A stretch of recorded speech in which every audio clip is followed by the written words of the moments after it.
Je vous remercie, Monsieur Achirou. En réalité, quand j'ai écouté Monsieur le porte-parole du gouvernement, je n'ai fait que sourire. Parce qu'en réalité, il y a un déplacement du curseur, il y a un déplacement du débat. Nous disons ici, en réalité, le développement d'un pays, c'est ce qu'on appelle en réalité l'indice du développement humain. Douané.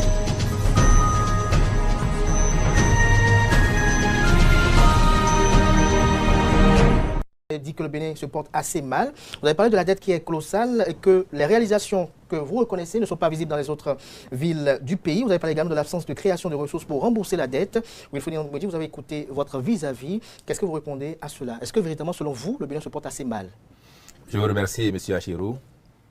Je crois que toutes les sérieuses gens vous diraient avec beaucoup d'honnêteté et d'à propos, je pourrais même dire avec beaucoup d'emphase, que le Bénin de 2025 se porte largement mieux que le Bénin de 2015-2016, au moment où le président Talon arrivait au pouvoir.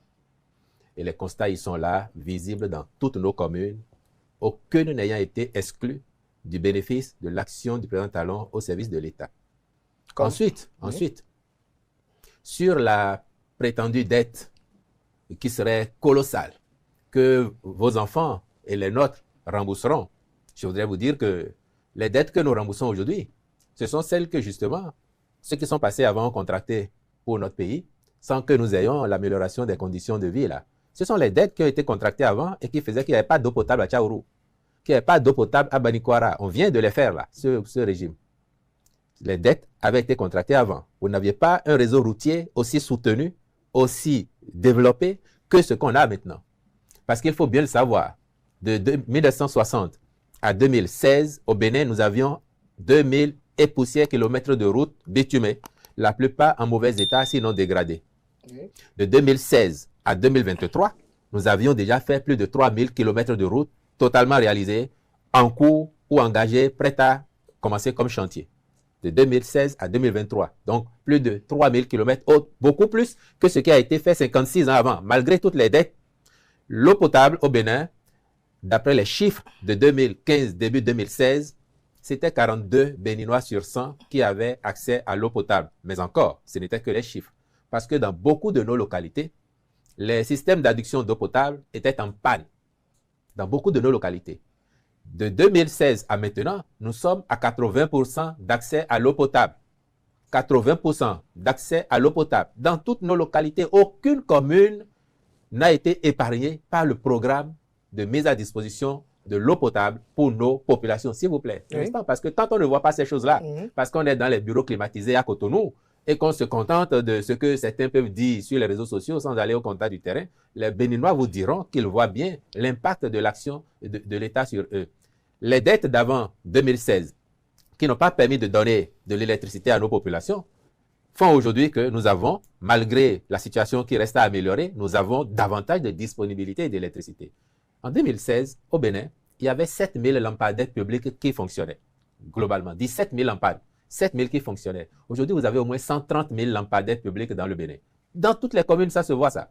Si on doit continuer, sur cette lancée, rien que sur cette question-là, on n'en finirait pas. Et donc, moi, je fais ces lignes de marquage pour que ceux qui entendent Maître Agbojo ne croient pas qu'ils sont dans un pays autre que celui dans lequel ils sont réellement ou celui dont le monde entier parle aujourd'hui en raison des avancées notables qui y sont observées. Mais Wilfried Ndoumbouedi, avant de revenir à Maître Renaud Agbojo, il y a quand même une interrogation qui subsiste lorsque vous rencontrez le citoyen lambda, c'est que le Bénin, on se sent mal. C'est-à-dire que le pouvoir d'achat est considérablement faible comparativement aux années précédentes. Qu'est-ce qui justifie cela selon vous?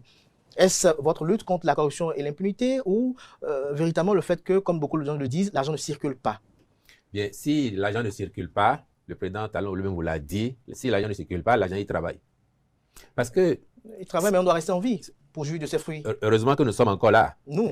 Et vous et moi, et les autres qui vous disent ça, heureusement que nous sommes encore là. Et nous voulons tous que ça s'améliore davantage pour chacun, que dans les poches, ça se ressente. Mais à quoi sert la vie si vous vivotez parce que vous n'avez pas d'eau potable, vous n'avez pas d'électricité, vous n'avez pas d'école qui fonctionne pour vos enfants, vous n'avez pas d'hôpital public qui marche parce que tout le monde n'est pas censé aller dans les cliniques privées. Vous n'avez rien de tout ça. Vous n'avez pas de bonne route pour circuler. Mais qu'en fin de semaine, les politiciens aillent vous voir et vous donnent 1000 francs ou 2000 francs et vous font croire qu'ils vous aiment et que c'est ça le social. À quoi cela servait-il? À quoi cela servait-il? Je crois que Renaud Abodjo a la réponse à votre question. Je vous remercie, Monsieur Achirou. En réalité, quand j'ai écouté Monsieur le porte-parole du gouvernement, je n'ai fait que sourire. Parce qu'en réalité, il y a un déplacement du curseur, il y a un déplacement du débat. Nous disons ici, en réalité, le développement d'un pays, c'est ce qu'on appelle en réalité l'indice du développement humain. Pour apprécier plutôt la qualité de vie des populations, ce n'est pas le nombre de kilomètres construits qui fait la qualité de vie des populations. La qualité de vie des populations, c'est l'indice du développement humain qui est basé sur le triptyque santé, éducation, sécurité alimentaire. Alors, j'ai aimé que le porte-parole du gouvernement ait fait référence à ce qui se pratiquait avant. Je vais adopter le même processus. Alors, savez-vous qu'en 2015, en ce qui concerne l'éducation, nous avions un taux de scolarisation, je n'ai pas dit non, un taux, je vais dire, oui, un taux de scolarisation au primaire de 96%. Aujourd'hui, en 2024, le taux de scolarisation au primaire a baissé et a chuté à 94%. Savez-vous que le taux, je vais dire, d'achèvement à l'école primaire en 2015 était de 83%. En 2024, il est passé à 73%. En ce qui concerne l'éducation primaire. En ce qui concerne l'éducation secondaire, le taux d'achèvement de l'éducation secondaire est passé de 45% à 36%. Ça, c'est ce qui concerne l'éducation primaire et secondaire. J'aborde la question de la sécurité alimentaire, mais là, c'est le gouffre. Comment? 26% des ménages au Bénin sont en situation d'insécurité alimentaire, dont 1,9% sont en situation de sécurité alimentaire sévère. Ce que je dis, ce n'est pas de l'invention, c'est le dernier rapport de l'Union africaine sur l'agriculture et l'alimentation qui le dit en matière de sécurité alimentaire.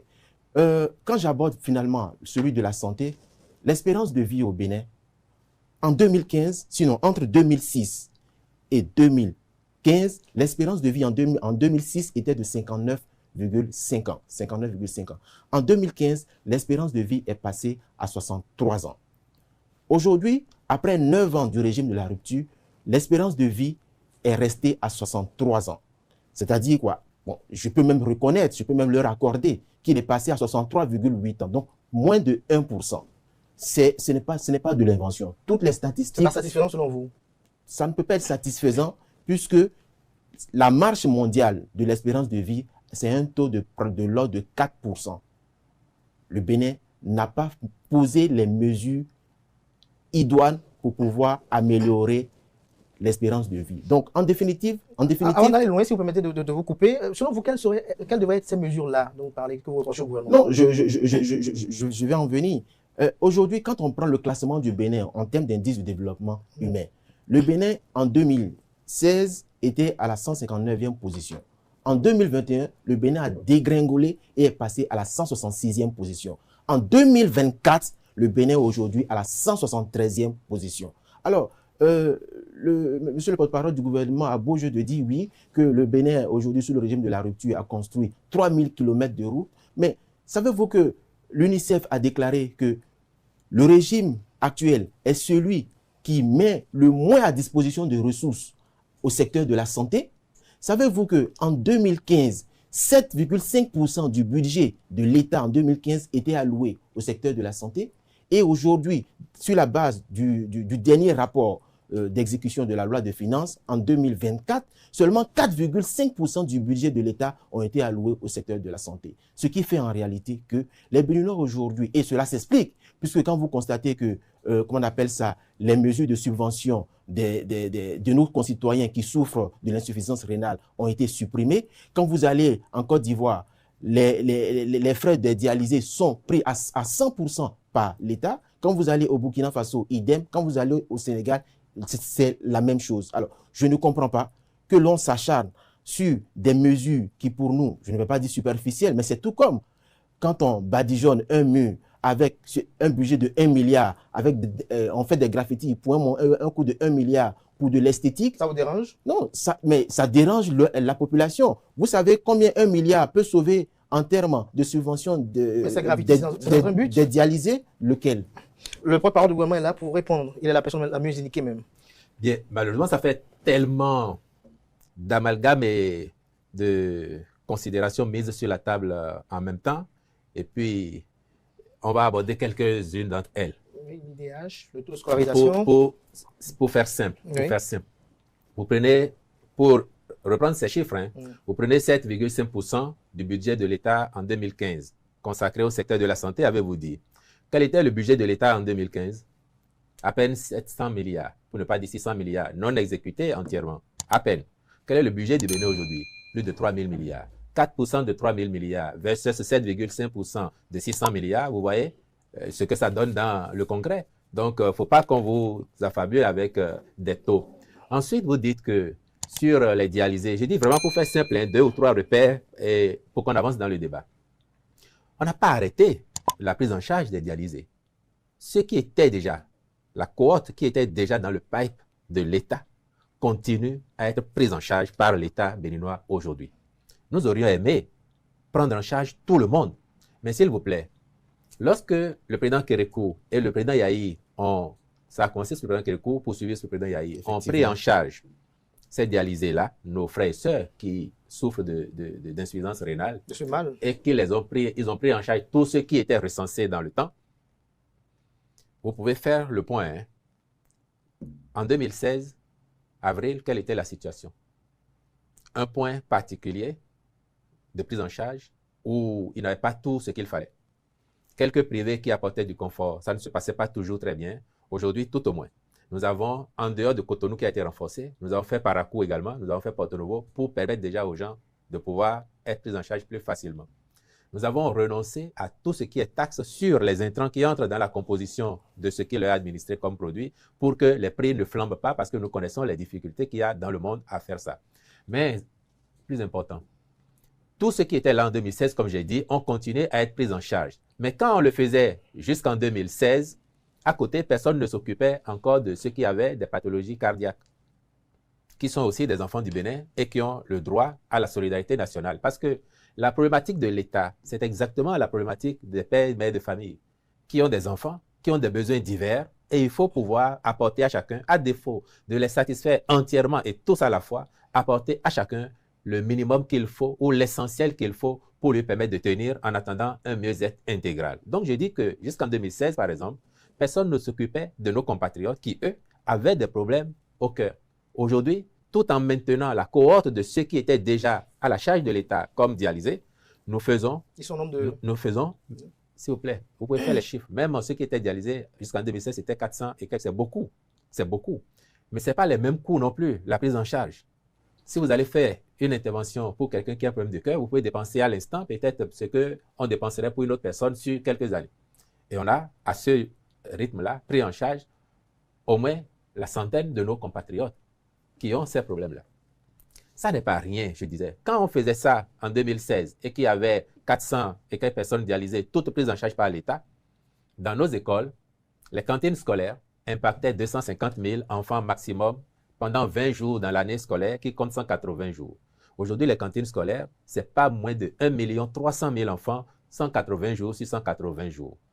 Les mesures pour la prise en charge gratuite du palu pour les enfants de 0 à 5 ans, pour la césarienne, toutes ces mesures sont toujours d'actualité.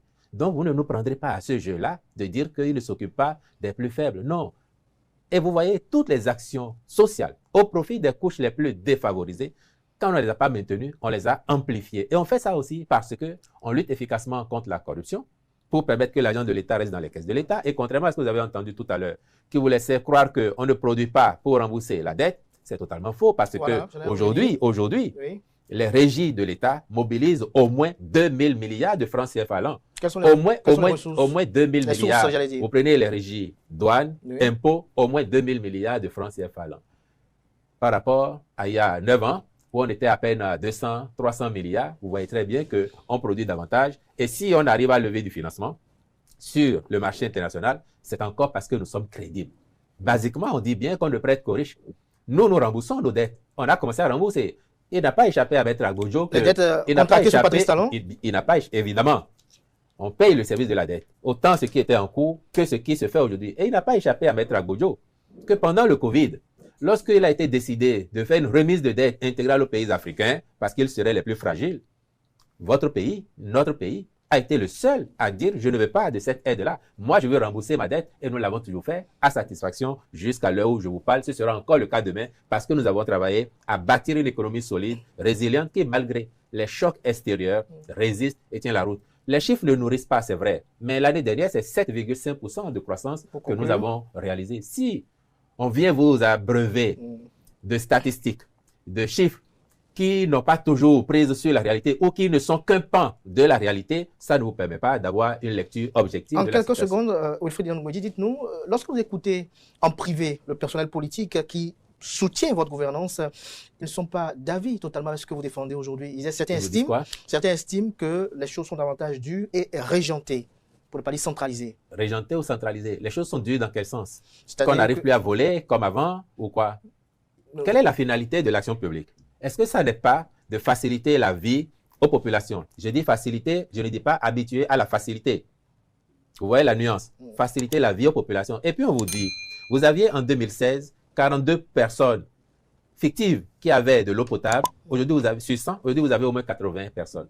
Vous aviez en 2016 0 MW de production d'énergie propre au pays. Aujourd'hui, nous produisons une bonne partie de ce que nous consommons. Vous avez en 2016 une école qui ne fonctionnait pas. Les parents étaient malheureux parce que les enfants étaient tout le temps renvoyés ou dans la rue. Aujourd'hui, ça n'est pas le cas. En 2016, vous allez à l'hôpital. On peut vous renvoyer votre épouse qui est à terme parce qu'on est en grève, l'hôpital ne fonctionne pas. Aujourd'hui, ça n'est pas le cas. Et je ne dis pas tout cela pour prétendre que toutes les assiettes sont remplies, que toutes les poches sont bien remplies et que chacun s'offre 3, 4, 5 repas par jour. Je ne le dis pas, mais je voudrais qu'on soit honnête et réaliste pour dire est-ce que le pays, il progresse globalement? Sur le curseur, parce que quelqu'un parlait de curseur, on sait tous, et les gens qui nous observent, qui ne sont même pas béninois, et les béninois vrais ne mentent pas. Ils savent que le curseur est du bon côté et qu'il y a encore des choses perfectibles.